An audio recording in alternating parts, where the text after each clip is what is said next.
Sure. Yeah, so Chad Hufford, I'm the founder of Veritas Wealth Management. We're a financial planning firm based out of Anchorage, Alaska. We work with folks all over the United States, just helping them invest more intentionally, live more intentionally, and ultimately have a more abundant life. We partner with firms like Dave Ramsey and others, just to make sure that we can help people apply those principles to their own specific financial goals. Wow, and your fund manages $500 million? Our firm. Yeah, so we don't actually have our proprietary funds, David. It's a good question. We help people with the investments opportunities that are already available to them in a lot of situations. Like, for example, if you work with a company and they have a 401k, they're only going to allow you to work with certain funds inside that. So we take the options available to people, help them find the most optimal funds that they can access, but most importantly, help them become better investors, which is a completely different thing. So a lot of financial planners are out there trying to help people find more optimal investments, but helping people become better investors is an actual change to the individual themselves. But what sets us apart is helping people look at and behave differently with money and investments and actually become a better investor in the process. The 500 million is the amount of money in total of the people that you're kind of advising. Yep. We manage it, but we're managing it in typically individual accounts. Oh. So we don't have this big fund with $500 million in there. We have individual families with individual accounts that aggregate to about 500 million. But some of that is in IRAs, some of that is in 401ks, some of that's just in individual brokerage accounts. What we try to do is really look at what is somebody trying to build long-term? Like, what do they really need, David? Mm-hmm. And then use the right tools to get them there, rather than saying, hey, here's the tool. Let's see if we can figure out a use for that in your life, which makes it a lot more fun for us because we're not tied to any one fund or any one company or any one investment strategy. We find what's going to work best for you and your journey, and then go out and find those tools. So we're not inventing new treadmills. We're just getting people to run on them. I like that. So somebody comes to you and they say, Chad, I have $10 million, and then you ask them, like, what do they want? Like, maybe if it's a young guy, he wants to be more aggressive. So it's kind of, you start making a profile out of that person, and then kind of having a strategy tailored to them of where to invest, potential mistakes, all this. Is this kind of how, and then they don't give you the money, they put the money where you tell them to? Is that how it works? So it is, yeah. So we do set up accounts. We do open up accounts, or sometimes they do have direct accounts with us. But sometimes with, again, like a 401k, until they leave the employer, that money has to stay there. So they're like, hey, here's who I work for. I've been put into this 401k for 20, 30 years. I'm not going to retire for 2 or 3 more years. What do I need to do with that until I can actually move this into an IRA with you guys? Actually just had that conversation with a guy that had a Vanguard 401k this 30 minutes ago. And we're just like, okay, so here's the limitations that you have inside that account. Here's the tools that you can access. Let's pick the best tools based on what you're trying to build. And back to what you said earlier about, like, how does this process even start? We don't ask them about what they want from their investments until we know what they want from their life. So we're looking at tools to build a better life first. Too many people, and this sounds really weird because investments are what we do, but we're starting from life goals first. And a lot of times we're asking people, what is the job of this money? Is it for an inheritance? Is it, maybe it's a business owner that wants to expand and buy out another business in 5 or 10 years, or buy a building. They're renting and they want to buy a huge warehouse, but it's 8 or 10 years down the road. They want to buy out their partner in 15 years, whatever. But a lot of times it's retirement. It's people don't want to have to work every single day for the rest of their life. So it's building financial independence from a paycheck. So we ask them, what would your life look like if you never had to go to work ever again? Like what would wake you up in the morning? What would challenge you? What would invigorate you? What would make life meaningful if you no longer needed your job? And get them to talk about more life goals and what meaningful purpose would look like to them. And then we figure out the financial goals around it. And then we figure out the financial tools that we need to accomplish the financial goals to ultimately accomplish the life goals. Because this is about living in freedom and abundance. Wealth is just a tool to help people attain that. But if people don't know what's deeply meaningful to them and what gives them a sense of freedom, more money doesn't help. It's like giving somebody who doesn't know where they're going a faster car. You're just going to get lost quicker. Like, it doesn't really help. And we run into wealthy people, David, that don't really have a strategic use for their money, and they're trying to solve the problem with more money, and what they really need is more direction. Yeah, because if you ask somebody the initial question I asked you, like, of how, like, what do they want? Obviously, everybody's going to say more money, but that's kind of why you ask this other question, to get a better perspective and then tailor to the goals, which is really the fundamental underlying situation that kind of needs the solving versus, just more money. Exactly. It's what is the job of this money in your life? What does the money need to do for you? And some people don't know, and some people need help unpacking that. And again, like, for some people, it might be an inheritance. It might be like, hey, this money over here is for my own financial security. This money over here, I don't think I'll ever need, but I've worked hard for it, and I don't want the government to take it all. I want that to go to my grandkids. So they might have two different financial objectives within one financial plan, and that's totally normal. But, back to what you said, like, if you don't have a strategic use for your money, if you don't have a job, getting more of it doesn't solve any problems. In fact, it can actually be terrifying for some people, because they told themselves, hey, when I hit a net worth of 5 million or 10 million, like, then I'll feel safe, then I'll feel secure. And it doesn't happen. And they hit those numbers, and because they don't have a use for that money, what they're worried about is losing it. They're not worried about how to use it. They're worried about losing it. And they still live in a scarcity mindset. But what we found is, if you can connect somebody's investments to their financial goals and ultimately to their life goals, they start experiencing more abundance, regardless of how much money they have. Also, I think people that have like 10 million, sometimes it feels worse when you have even a lot of money, because it's going down gradually, and that feeling of it going down gradually kind of creates anxiety no matter how much you have, versus, like, I guess what you do is kind of create some type of way that it starts, maybe like some investment that is like a gradual increase, and then that can sustain their goal of 10 million being enough. It's like 10 million, but well invested, yielding back some money, not just 10 million sitting in the bank going slowly down every year, right? So what you brought up is a crucial point. My industry talks about an accumulation phase and then a decumulation phase. Like, you build up all this money and then you gradually spend it. The problem with that is twofold. Number one, at some point, there's nothing left. So you have to die soon enough before you run out of money. I don't think somebody dying should be a part of anybody's financial plan. Like, I need to die by a certain date in order for my plan to work. It's bad perspective. It's a miserable, depressing way to start planning, right? But here's the other thing, is for people who were wired naturally as savers, it's really hard to think of themselves as, well, I used to be a saver, now I'm a spender. So here's how we've flipped this. We teach people to think about building wealth as planting an orchard. And the idea is, while you are working, whether you have a business, whether you're employed with somebody else, maybe you're doing both, but during your career, you build up that orchard large enough so by the time you are ready for a work optional lifestyle / retirement, by the time you're financially independent, you don't need to consume the trees. You just live off the fruit. So you're picking the income being produced by your investments, whether that's real estate, whether that's mutual funds, but you're never actually selling off your funds You just take the income that they produce. And like an orchard, the trees keep growing. You're just picking the fruit every month.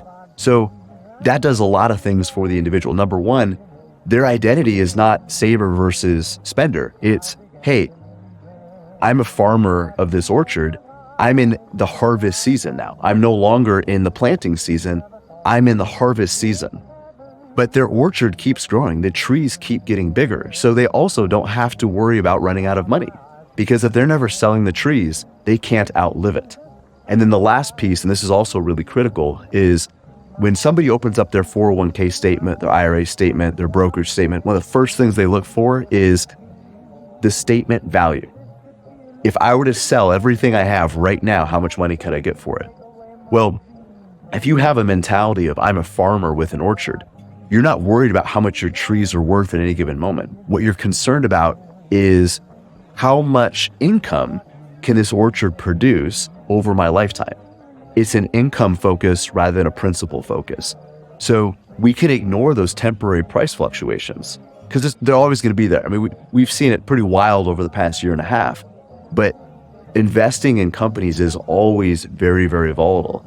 But if we're looking at long-term income versus how much is everything worth in the moment, we can largely ignore temporary volatility and focus on the long-term advance. Does that make sense? I just threw a lot out. No, it makes perfect sense. So I want to say two things. One is it's very different, like you said, having $10 million in the bank, thinking, oh my God, I'm a multi-millionaire, I have 10 million, I just spent 50,000, what's that?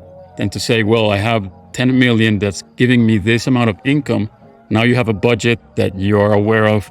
So you keep in control of your finances because, money is like water, right? And so basically what you're doing is somehow, through your strategies, putting this money to work where it's creating a certain percentage, overall of profit, which part gets reinvested to grow the orchard and part gets taken out as the budget for kind of the daily, or whatever life expenses, that right? Exactly. And we look about the sustainability because there's two issues in long-term financial security. There's duration and direction. Here's what I mean by that. Duration of your income, how long does it last? And direction of your income. Will it gradually increase? Because let's face it, David, prices don't go down. We are living in a rising cost world. We need to have a rising income in retirement. So we look at duration and direction of income. And then we tell people, okay, this is a sustainable amount of income. So let's just use your example.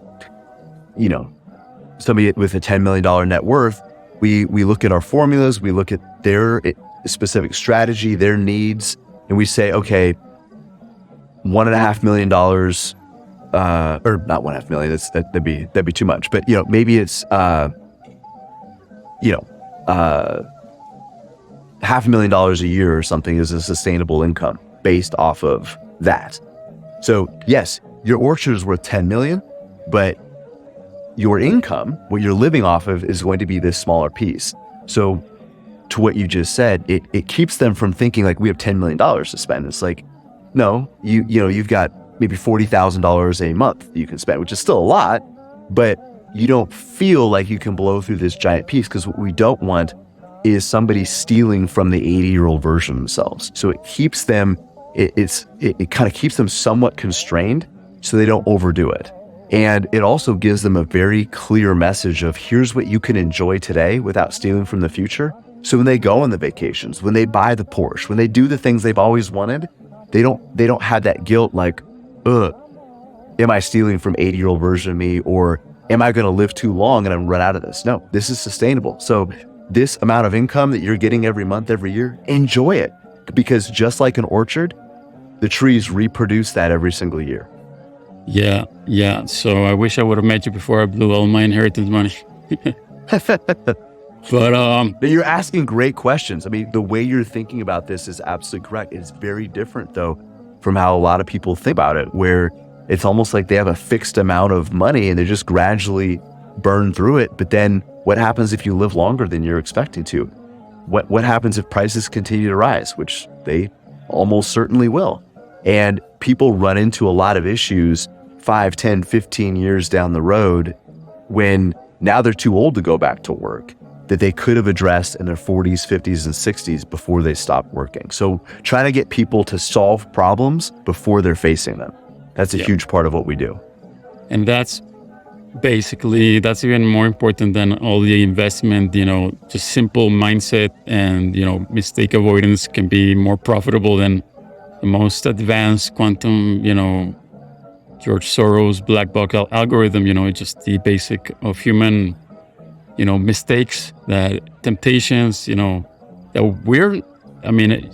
anybody can think they're smart, but when you got money, like suddenly, you're not that smart and we're very easy to make mistakes with money as human beings, right?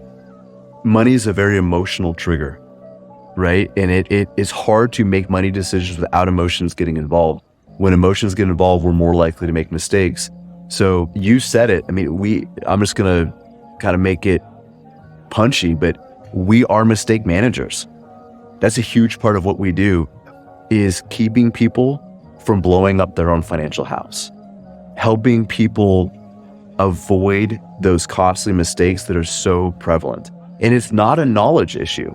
It's a behavioral issue. And it's not just in finance. So there's a McDonald's right next door to our office. There's a Subway on the other side. So I'm watching people all day long make bad health decisions based mostly off emotions because it's what they want in the moment. Everybody knows a McFlurry is not healthy, but they're going to go in there and they're going to order it anyway. And they're going to put a cost on their future self just to have a little momentary pleasure. With investing or finances with money, sometimes it's momentary relief. People are like, oh, this market is so crazy.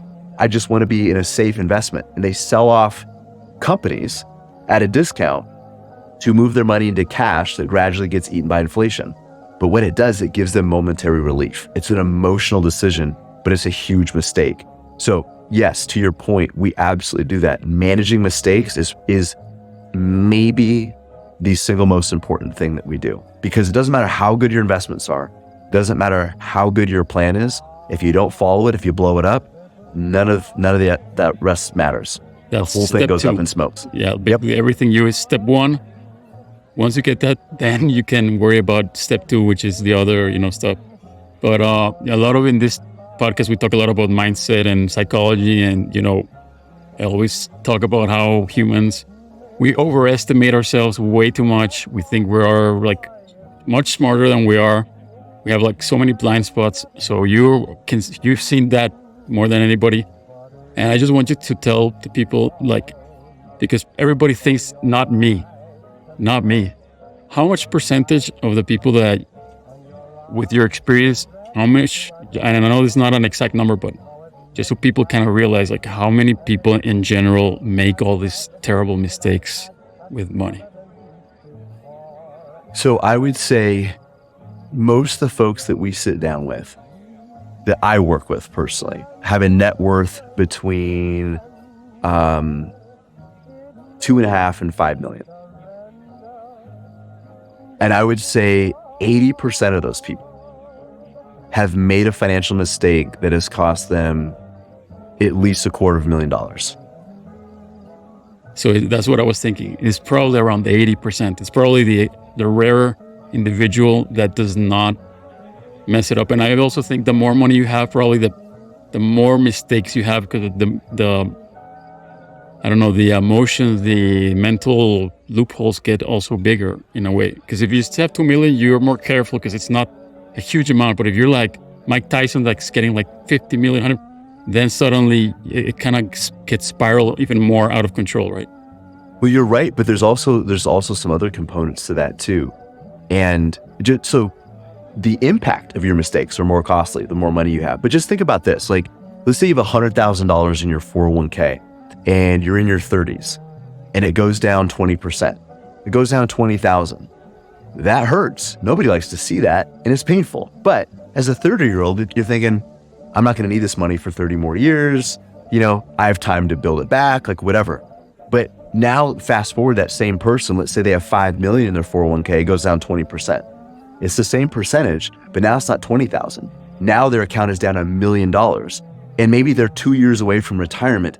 Now they freak out. So the exact same scenario plays out but they have more money, so they feel like they have more to lose, which is true.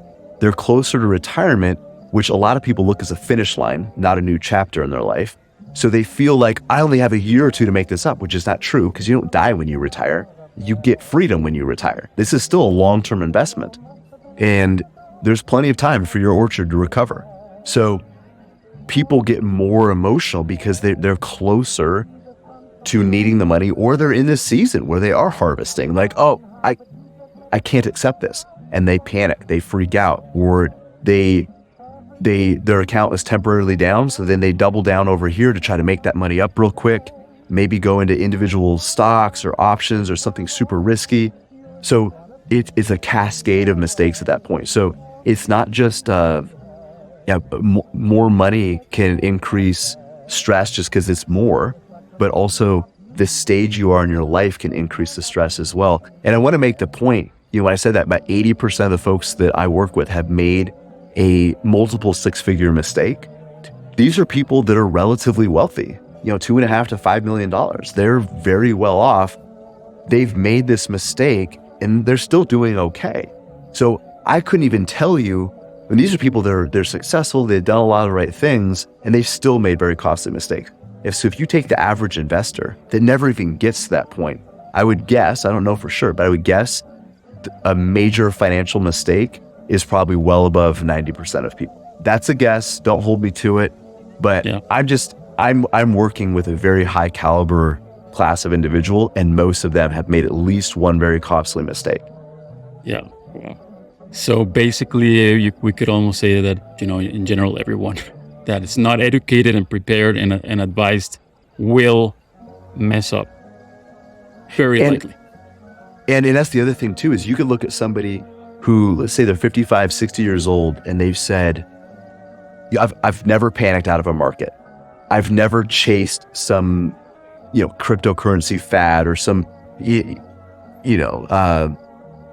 Enron type thing. I've never chased an individual company.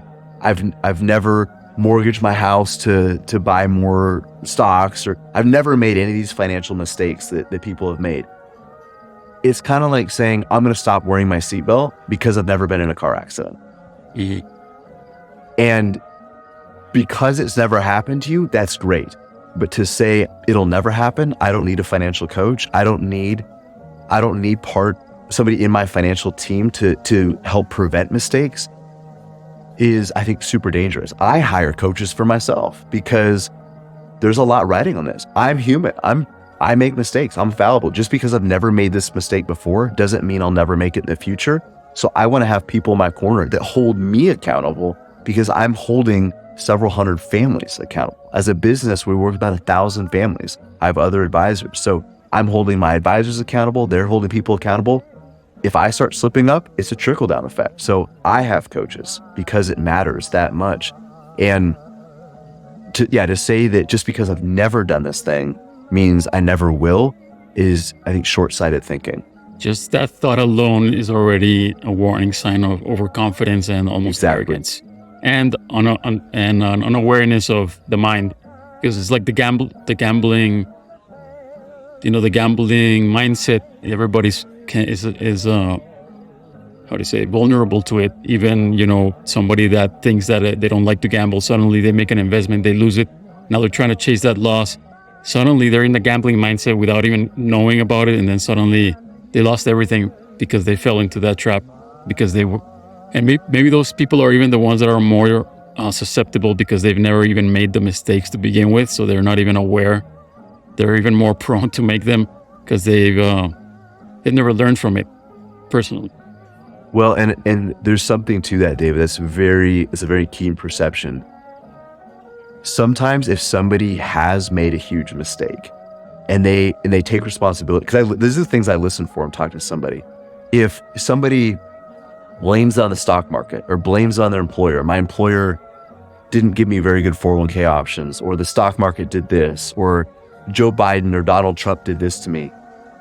If they're not taking responsibility, that's a huge red flag. I want them to take ownership. But if somebody's made a mistake, and I've had people get emotional. I've had tough, roughneck oil field guys that are blue collar millionaires start to tear up talking about mistakes.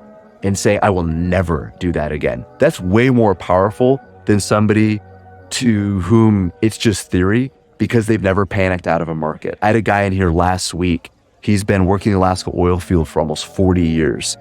And we're sitting there, we're going over his stuff, and he's like, I've never seen how much my mistakes have cost me before. Thank you for showing me this because I will never do that again.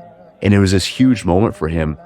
And I think with proper coaching, that's somebody who will never repeat those mistakes. So I think there's a value, and I'm not saying people go out and make mistakes, but there's a value to having either a mistake or a close brush with a mistake to heighten your senses and remind you of your humanity, that we're not perfect. And when you add enough stressful things together, you can take somebody who's extremely disciplined, extremely rigid, not prone to making emotional decisions, and it can get them tripped up. We saw this a lot during COVID when the S&P 500 went down 34% in 30 days. And it wasn't just a monetary thing. People worried about their health, their families, they were isolated, people were dealing with depression, and you get all those things stirred up into this toxic stew. People I thought would never make the mistakes they did blew up their financial plans because there was stress coming at them from all sides. And you remember, you couldn't get away from it. You couldn't go to the store. You couldn't go to a business. You couldn't go anywhere and not be reminded of what was going on. Back in other recessions, you could take a break from it. You could get relief. Yeah, maybe your 401k is down and maybe your job was on the line, but it didn't affect every aspect of your life. But with COVID, and hopefully something like that never happens again, but it was completely unavoidable. It was in your face all the time, reminding you how scary the world was. People couldn't get relief from it, and eventually they just got worn down and they made mistakes. It was like volatility fatigue. Yeah. I have a theory that because everybody talks about the rule number one of investment is to protect your investment, right? Warren Buffett, many people have said that, but I think that that is true, but there's even a bigger rule, which I call rule number 2, but it's almost more important than rule number 1, which is protect your emotions. Yes. Because if you don't do that first, then you can't do rule number 1, right? Like your emotions will first determine everything else in terms of your investing strategy. Like if your emotions are out of whack, you just forget about everything else, right? That is super critical. Oh, you got some great insights. Do you want a job? No, I'm kidding. It is. If you can't think right, you can't act right. Or at least you can't act right sustainably. And that's why we focus so much on mindset. Because if you have somebody who doesn't have the right mindset with money and they make more money, money just magnifies character. So if you have character flaws, if you have mindset flaws, more money usually magnifies those things. It doesn't fix them. If you don't know how to drive and I give you a Ferrari, that doesn't fix the problem. It just means you're going to wrap yourself around that telephone pole even faster. So if you don't have this skill set to drive your own emotions, adding more money to the equation is like putting a driver in a Ferrari. It just makes it so much worse. So managing emotions, I think, is one of the most critical, but also one of the most difficult pieces to investing. And if you look at everything that's going on in this world, in my industry, the financial industry, it's all very logical. It's all very formulas and mathematics, charts and graphs. There's nothing wrong with that. But when people start getting emotional, whether that's fear or greed or anger, whatever, the thought processes start shutting off. The prefrontal cortex, the part of our brain that actually processes logic and reason, we can see this through functional MRI. Sorry, I'm nerding out a little bit right now. We can see this through watching the brain act in real time. There's less blood flow, there's less activity, and there's more activity in the limbic system, the lizard part of the brain, so to speak, where we process our emotions. And that lights up. So the prefrontal cortex, where we're thinking through things logically, that cools down, our emotional centers light up. So what I'm trying to say is when we get emotionally charged about something, we literally stop thinking about it. And that's what the financial industry misses. We're so focused on the math and the logic, and we miss the emotional part. And a lot of that has to do with the ego, because people think immediately they start getting into the world of investing, and immediately their ego starts to go up because they understand charts, they understand investment, and nobody talks about, like you said, everybody's talking about the charts, the math, the this, that, and nobody's talking about this super important core, flaws of humans in the world of investment. That's not sexy. That's kind of, I want to feel like I'm the smartest guy in the room. I want to have charts on my screen. I want to, be the next, whatever, Wolf of Wall Street. And that's the guy that's going to lose all his money, So it's, and even in the trading world, like everybody talks about, psychology is so important. But you grab on, you count how many books there are of math, algorithms, theories, this amount, how many books are there of, psychology and investing is like this. Right. Well, and there's a book by Morgan Housel. We'll give him a little shout out here. Morgan Housel wrote a book called Psychology of Money. It is absolutely fantastic. And it talks about that connection and how irrational very, very, very smart human beings are with money. And I also want to point out something. You mentioned Warren Buffett earlier. He's incredibly intelligent, don't get me wrong. But what he's done, two major things have made him so successful. Number one, he has surrounded himself with very, very intelligent people that hold him accountable. This is what we were talking about a few minutes ago.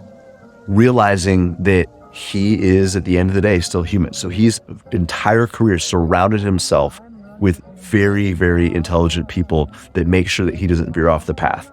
And the other thing that he's been able to do that not everybody can probably do, he is almost robotic about his investing decisions. He can make billion-dollar decisions and have almost no emotion. I don't know if he's kind of disconnected in his brain, there's some wiring stuff, or it's something he's trained himself. And that's something that's hard because the average person can't do that. 99% of people can't, and the 1% that can probably have some sociopathic tendencies. We won't get into that. But Warren Buffett is almost completely emotionally detached from investments. So you combine those two things, that's what's made him so successful. But for the people listening to this, you may not be able to completely detach, but what you can do is surround yourself with those people that can call you out on it when your emotions get high. So no, you can't be Warren Buffett, but out of the two things that he's done to make himself successful, you can at least do half of them. Yeah, no, totally. And do that before you realize that you're not the exception to the rule, and then you're in the streets. Just be smart, right? Yep. And yeah, I've always thought Warren Buffett must be some type of psychopath or sociopath. Like there's something wrong with him, because also his level of patience is just just extremely insane. Like, there's something, but then he's giving advice to people as what he does, but nobody's like him. So I don't know how. I don't like his way of investing because I think I don't believe in speculation. I think that's a way of gambling, and it opens up too many laws of, mistakes that we can make. So I like more to think about stuff in a more taking into account how unreliable our own opinion is, about what we think is going on, right? But so I want to get into, let's talk about now the other part of investing. So we talked about psychology. So we're in the year 2023 for people listening to the future. Right now, what is kind of hot? What is like performing well, or I don't know what is the way that, how do you see kind of investing right now? I mean, obviously this is not financial advice, but, maybe in this crazy world, is there some asset that's kind of performing better than others, or? Let me try to break that down into maybe a couple of different answers. So number one, the best investment for you is the right tool to build your financial house. So it is not one size fits all. It should not be like, hey, this one idea, one plant works for everybody. Whenever I hear that, I always cringe. I always think, what's coming next? Great returns, no risk. Your grandma can have this, and your 20-year-old grandson can use it too. Whatever. But as a general rule, I believe investors should be owners and not loaners. Owning companies has historically in the United States been the best way to build wealth. Owning it through stocks? Well, we use mutual funds because two reasons. Number one, we'll touch on the emotions. When you own a mutual fund or several mutual funds, it's like having thousands of trees in your orchard instead of just 5 or 10 real big trees. So you're not reliant on any one company for your financial success. You're less emotionally involved. Now, you can still have a investment of mutual funds, very, very good mutual funds, go down 20, 30% temporarily. But you're not going to have 5,000 companies, 5,000 of the biggest, best companies in the world disappear off the planet. If we do, being wealthy is not going to be a concern. It's going to be, there's a guy running after me with a chainsaw right now, and I have no clean water. Like, those are going to be my concerns. So being able to be less emotional, mutual funds help because they detach us a little bit from the investment. If we're picking individual stocks, it's like adopting a child. It's like, no, I picked that company. Like, they're part of my family now. And again, I'm not saying it's impossible, but as a general rule, people are more emotional about individual stocks than they are about mutual funds.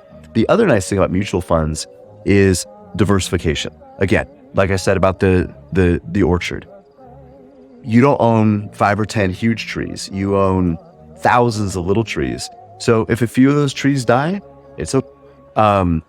You're not as emotionally invested, but you're literally not as financially invested. The simplest way to say it is you don't have enough money in any one thing to make a killing. You also don't have enough money in any one thing to get killed. And that's the critical piece. It's sustainable. And sometimes people have created great wealth inside of a business or something like that. Maybe they did buy Amazon 20 years ago, but now they have to make it sustainable, which means we've got to spread out that risk. We don't want your financial future resting on 1 or 5 or even 20 companies. Doesn't matter who the companies are. Some of your audience probably won't even remember Kodak, but Kodak was a film company back when we used to record pictures on films, not phones. And they were one of the biggest, most influential companies in the world. And they weren't able to pivot. Think of Blockbuster. Think what Netflix tried to sell themselves a Blockbuster. Blockbuster's like, yeah, whatever, we don't need you guys. Look what happened. And then you have companies like Enron, who was just built on a house of cards and lies. So there's plenty of examples of companies that people thought were either too big to fail or the biggest thing, the best thing since sliced bread. But if you have enough money in any one company to make a killing, you also have enough money in any one thing to get killed by it. So we're talking about building wealth slowly, not trying to get rich quick. And mutual funds are a tremendous way to do that for those two reasons. Also, there's a difference between what people do when they're wealthy and what people do to build wealth. If you are worth $10 million or $100 million, you can buy individual companies and still be fairly well diversified. You can buy real estate. You can buy private companies. You have more money. But somebody who's just starting out, maybe their 20s or 30s, or maybe most of your wealth is wrapped up in your 401k. Mutual funds allow you to invest in some of the best companies in the world without having a ton of money yet. And we need to remember that what somebody is doing once they're wealthy isn't necessarily the path to wealth. And just think of people driving the nice cars and going on the fancy vacations. Like, that's great once you're wealthy. That's not how you get wealthy. You get wealthy by driving cars that are 15, 20 years old and investing your money. And somebody that has mutual funds can invest just like somebody who's Warren Buffett. You can invest like Warren Buffett through mutual funds. Now, are you going to be able to be as good as him? No. Are you going to be able to do some of the things that he's doing, turn around companies? No. But you can still be involved in his investment process through mutual funds. So that's a really long-winded way of answering your question. But when you said, like, what is hot right now, I'm far less interested in what is hot right now, more interested in what has always worked. But what I will say is this: for the last year and a half, some of the best companies in the world, both US and internationally, have been on sale. People have been worried about inflation, been worried about a recession. That has pulled prices down. The people on Wall Street are calling it a crash, calling it a bear market. But what's the what's actually happened. The real situation is that we have some of the best companies in the world on sale right now. So I see that as a tremendous opportunity. Does that mean they're hot? Does that mean that we're going to have a great end of the year, a great first quarter 2024? I don't know. I also don't really care. I'm more worried about what the next 5, 10, 15 years is going to do more than the next 5 months. And when I can buy the best companies in the world at a discount, I'm going to get pretty excited. But it's very dangerous because at the same time, it's things that are, they say don't catch a falling knife, right? So how far are they going to go before they can start going up? That's the tricky part, right? And then, well, one thing that I always think about, investing in all this is like, there's a strategy, and then it's like a circle, like a Venn diagram. The strategy is one circle, and then the ability to execute it is another circle. And then the two kind of connect, and depending on how difficult it is to execute it is how much it overlaps them. Some strategies are genius, but it's like so hard to execute, which makes them unusable. So what I like about what you're saying about the mutual funds, it's a very good strategy and very easy to execute, which is going to improve its success rate. Because that's, people don't think about the, how, and also even if, let's say you're the most, I don't know, let's say that you don't change it or you execute it perfectly, how much are you going to suffer, pulling your hair out during the whole period? So we also want to, we want to sleep well. So what's the price of that? Maybe you have to sacrifice huge gains, but you're going to be safe. You're going to be relaxed. You're not going to be on the edge of your seat like 24/7 for years, for extra, percentage. So you're right. Mutual funds do offer high application. It's fairly simple to execute. The hardest part about long-term investing, though, isn't making the investment, it's staying invested. It's riding the course in the middle of storms when everybody in the media is saying that the world's going to hell in a handbasket. So it isn't making the investment, it's staying in the investment. So I think anybody can join a gym, but actually going and showing up every day, like that's the hard part, right? Yeah. But I just want to mention too, it is scary out there. And you talk about catching a falling knife, and that's what investing can feel like sometimes. But it's more true in individual stocks. And I'm just going to give you an example. If you invested in the S&P 500, which is the 500 largest companies, publicly traded companies in the United States, and you can't invest directly in them, but there's indexes or index funds that kind of follow them. But just let's say you could buy the S&P 500 index and you put $1 million on October 9th, 2007. That was the day that we started the financial crash. Now, we didn't know it yet, but that's the day we peaked. So you talk about the worst financial crash since the Great Depression. That would be arguably the worst day to invest. But let's say you did it. You had the worst in luck. $1 million you pushed in to the S&P 500 October 9th, 2007. By March 9th, 2009, that $1 million would have been less than $400,000. You would have looked like an idiot. You would have felt like an idiot. You've been pretty confident you probably were an idiot. Today, that same investment, even though we're in the middle of a market decline right now, this would be worth over $4 million. So even though you would have had arguably the worst time possible, you would have felt like you were catching a falling knife that was on fire, right? But if you stayed in it long enough, you would still look like a genius today. And that's the benefit of being broadly diversified in companies, is that even if you have horrible timing, time heals those wounds. You just have to be patient. Yeah. And you said about Warren Buffett, he's incredibly patient. It goes back to his emotions. A lot of people aren't patient enough to ride out those long-term declines. Yeah, and I like that because the stock market always goes up in general. Always in general, right? Throughout history, it's always going up in general.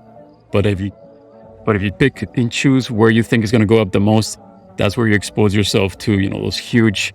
So if you spread it out, then you're going with historically for I don't know how many 100, 200 years, stock market always in general goes up. So I mean, that's kind of the safest, bet. With you have to diversify in a very like you said, not even 20.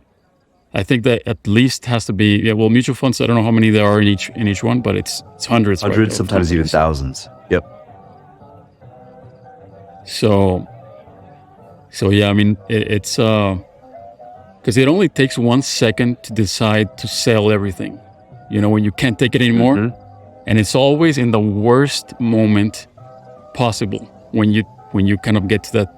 It's always when it's about to turn around and start going up, when suddenly, and I believe subconsciously, well, this is a little out there, but I believe that super subconsciously we know kind of when is kind of super subconsciously we know everything. Well, it's a little spiritual, whatever, but because that's the only way I can explain why it's always exactly in the worst moment that we kind of self-sabotage ourselves. Because, for example, for me, one time I was like trading back in like 2016, and I decided to go all in with all the money I had at that moment, exactly like 3 minutes before a flash crash. Oh my goodness. Yeah. So it was like the chances of that happening is like so insanely low that it's like the only way that I could come up with a reason that how I could have chosen that is like somehow subconsciously I knew, and it was like so. But anyway, that's my crazy theory about how much we can't trust ourselves, because even Steve Jobs himself, I think he sold like all of Apple exactly before it was about to go up, and I've seen this many times that it's like we choose the exact worst moment to pull out. So, and it only takes 1 second to kind of we're waiting a year in our strategy, kind of holding on, and it's like we can't take it anymore. When we get out, and then it's like it only takes 1 second to exit and lose. Well, and technology is great. It does so much for us on the investing side of things and in other areas of life. But to your point, it makes the mistakes easier to make, because you can sell everything with a button click now. Just think about if it was like selling your house. If you have this mutual fund portfolio or stock portfolio, you're nervous and you're freaked out, but you have to hire a realtor. You have to put a for sale sign. You have to show people your portfolio. You have to talk them into it. Then they sign a contract, and it takes another 30, 60 days beyond that to close. And it took 3 months to sell off your portfolio. You would have time to regain your awareness of what was going on. You get past the moments and you're like, okay, I don't want to do this. I was panicked. I got a little crazy. But with mutual funds, with stocks, with a lot of investments right now, you can do it with a button click. And it allows people to act in the deepest, darkest pits of their emotion. And that also makes the FOMO so much greater, because it's so easy to get in and write something. So it works against us in both ways, right? In the fear and the greed. But it's extremely difficult. So mutual funds is kind of the best, safest, more time-tested, thing people can consider. It's not advice to consider looking into. It's a way. Yes, it's a way. And mutual funds is, of course, a very broad category too, right? You can have some mutual funds are better fit for some people than others, but as a general rule, it's a way for everyday people to make extremely strategic investments and to build wealth consistently and sustainably over time. And it's repeatable. And that's the thing. Like, there's people that talk about how they built wealth. Even like you said, some things that Warren Buffett has done, they're not repeatable strategies. Normal everyday people couldn't do them. Just like, you could go and look up Kobe Bryant's workouts or Michael Jordan's workouts, or Barry Sanders and some of these sports icons. Like, oh, I'll just do that. No, you couldn't. Like, they were physical freaks. You could not go do that. You would get hurt. So what worked for them might not work for the average individual. But you talk to their coaches, people like Tim Grover, who trained all these athletes. He worked with a wide variety of athletes. And that's kind of like buying a mutual fund. It's like somebody who's figured out a way to make it attainable for a large group of people. I've never used that metaphor before, but mutual funds allow for a repeatable process where it didn't just work for one person.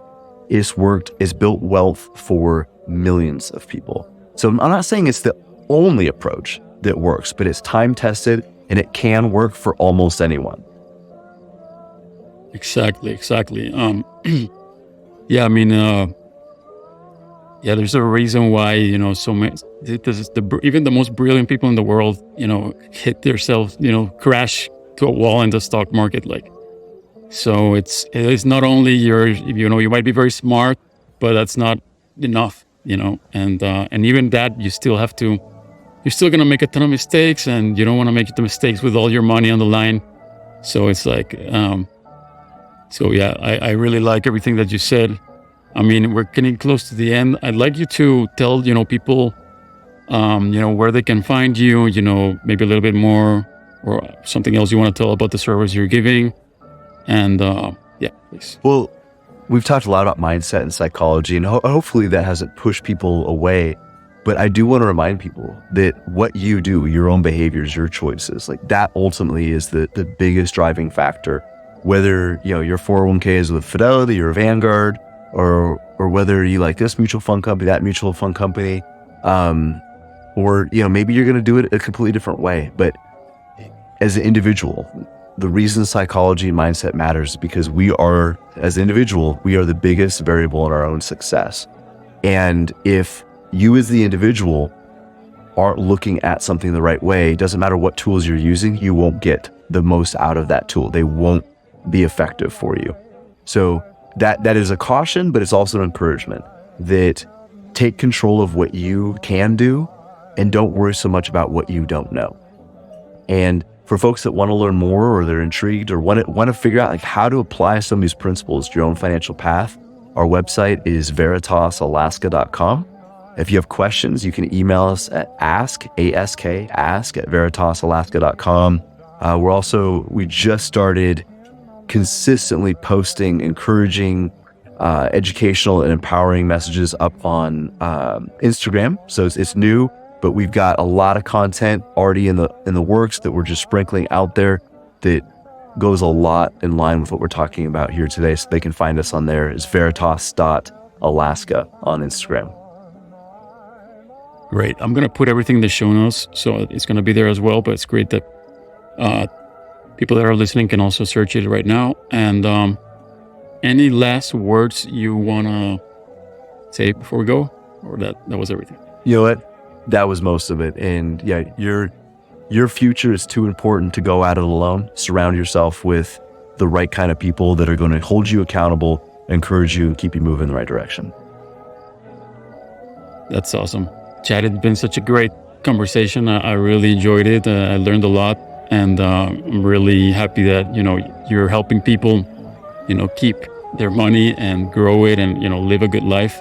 What's the point of working all your life and then getting to the retirement and then just make all these mistakes? And that's kind of extremely depressing and, tragic. So, you're doing a great service to people. And so I invite everybody to, go check out your website, email you, learn, ask questions, get to know him, the company, and, start, being smart with your hard-earned money, right? Well, it's been my pleasure to be here. Again, thank you so much for having me. Really enjoyed this conversation. Hopefully it was valuable to you and your listeners. Thank you, Chad. It was. Well, we'll keep in touch. Thank you so much, and have a great day. Take care.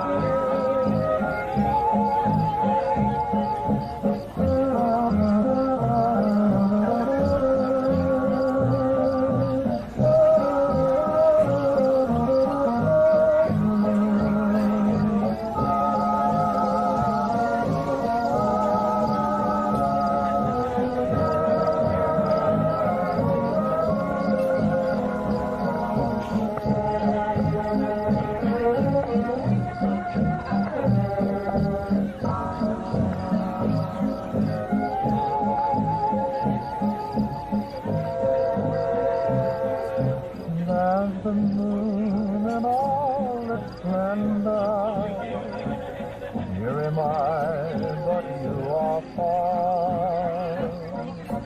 While I croon my love so tender,